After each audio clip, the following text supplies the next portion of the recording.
right? So there is a finite probability that happens. All right, now here's another case.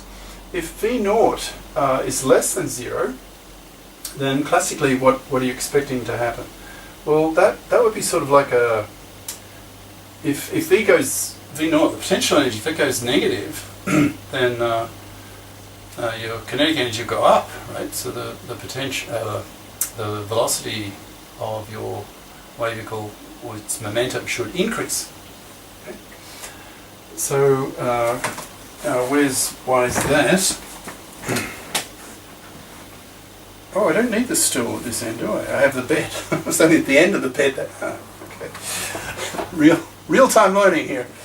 Okay. So your K will. So if V naught is negative from the previous session, your K naught definition involved an E minus V naught, but if V naught itself is negative, so that means E minus V becomes E minus minus something, so it goes up. So your K dash will increase, right? So it'll become larger than the K. K's your wave number for the incoming wave. So this will now go up. And if you multiply both sides by h bar, as we did a little bit before, then you get h bar k dashed is greater than h bar k. So the momentum, that's the de Broglie momentum, remember? So the momentum of your particle will go up. But interestingly, even when the potential is negative, you'll still get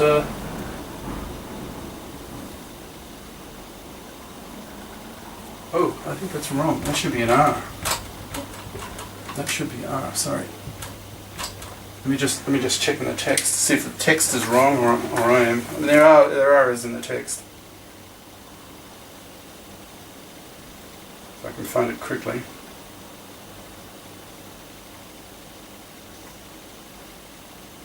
I can't find it quickly.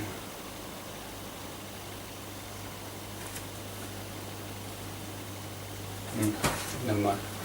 All right. So there is some reflection, right? Some back scattering. So some of the wave does go back, and you can show that from the formulas for R. The formula for R, because big R, the fraction that gets reflected, the fraction of your flux that gets reflected. In the previous session, that R is defined as the square of K minus K dashed. Well, if K dashed is larger than K, then K minus K dashed is negative, but you're squaring it, so it's non-zero. Okay, so there's still, even if your potential is negative, you still get some reflection back. So your R is, big R, is non-zero. All right. Okay, now what happens now you've got all these subcases, right? All different possibilities. What happens now if your energy is much less than the potential? So the barrier is huge, right? And the energy coming is just piddling little. So the energy is now much less than the potential. What then happens? Well, then K dashed is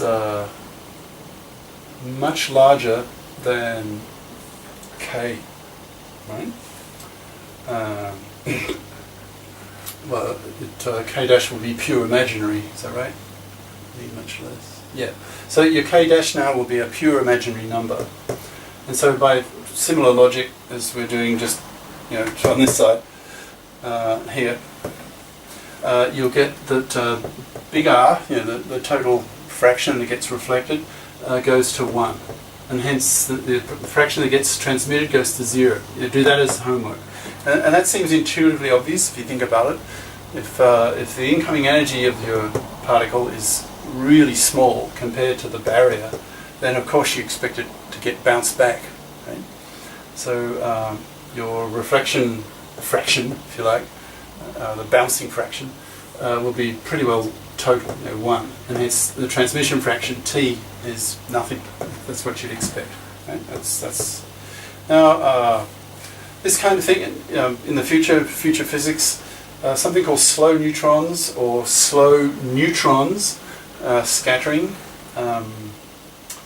Just about everything gets reflected, and you can actually use that. So if the incoming edge is very slow, it virtually all gets bounced back rather than getting transmitted. You can actually use that in technologies. It's an interesting phenomenon. That's just a bit of a side note. All right, now this is the end of this session. It's also the end of the board, the big board. This is the end of the 4th session. So I still had this much, half of a square, so I didn't want to waste it. So talking about the next topic in the text, in the chapter, it's tunneling. Now tunneling is, well, when you dig a tunnel, you dig a hole through the mountain, right? So by analogy, tunneling is a special case of what we've been talking about with these incoming waves to a barrier. Finite barrier, V0. But in this case, special case, the width of the barrier is finite, and let's say it's quite thin. So let's say the width here of this potential barrier is a, little a here. And after that, so this is your x-axis as usual, but the width of this barrier is just a, and after that the potential here from in the region between a and x going to plus infinity, in that region the potential is 0. Right? We're just saying for x greater than a, potential is 0. When x is between 0 and a, the potential is V0. That's what this says. Okay, and here with your incoming wave, the potential is 0.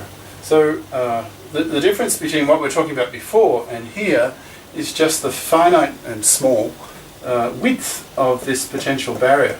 Now, if that now from what we're just saying before, in this region here, the potential, the wave function falls off exponentially.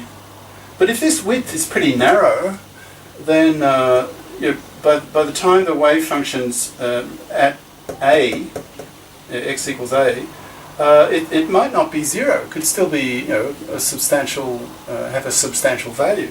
In which case it starts waving again. Starts this becomes cosine sine form. Starts the e to the power I something, an oscillation, right?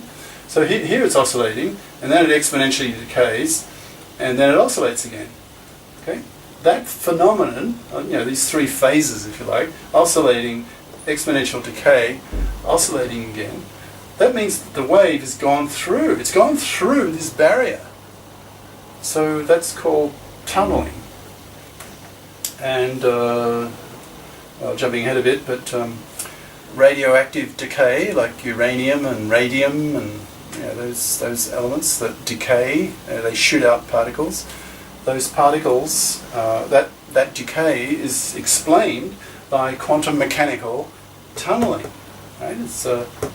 And now there are technologies. There are tunneling transistors, stuff like this.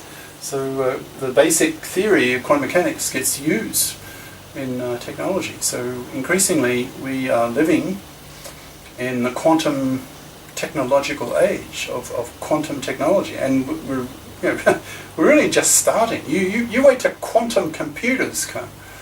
That'll change. That's one of my fascinations and research interests. Very interested in the idea of building robust quantum computers. So anyway, so you need all this quantum mechanics. Well, I've run out of board now, the big board. So I'll have to continue on next day. I think I'll, for the time being, see what feedback I get from you about this new approach. I think it's a lot more readable. There's a bit of a downside in that I seem to be saying, well, have a look at the previous session, you can't see it. That's the downside, I guess.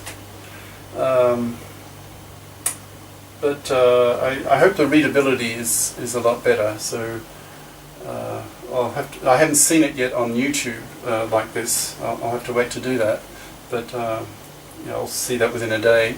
So I'm curious to see how this turns out. So who knows? Maybe finally I've hit on a formula that seems to work. But I'll wait on your comments, your feedback, your constructive criticisms are very useful. So okay, I'll stop there.